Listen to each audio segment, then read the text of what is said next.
Also available for the Alpha and Alpha Cut is the connector pack. This allows you to maximize use of both weight stacks.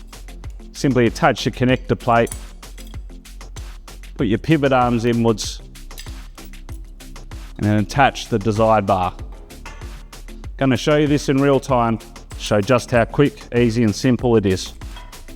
With your spotter arms, we're going to attach our leg roller to lock us in as we're going to perform lat pull downs.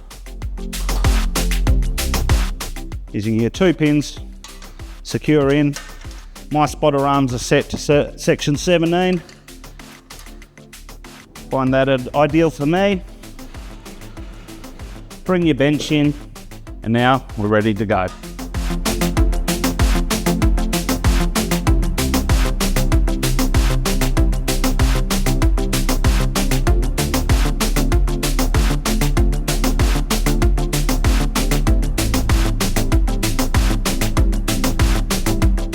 Next we have the seated row plate.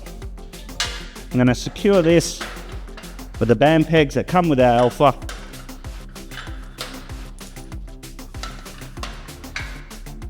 Beauty about this design, can be done off the floor or off the bench. We then grab the desired handle.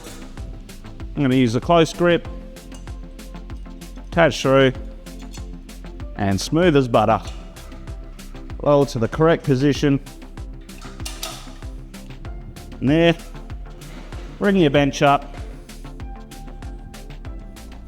and off we go.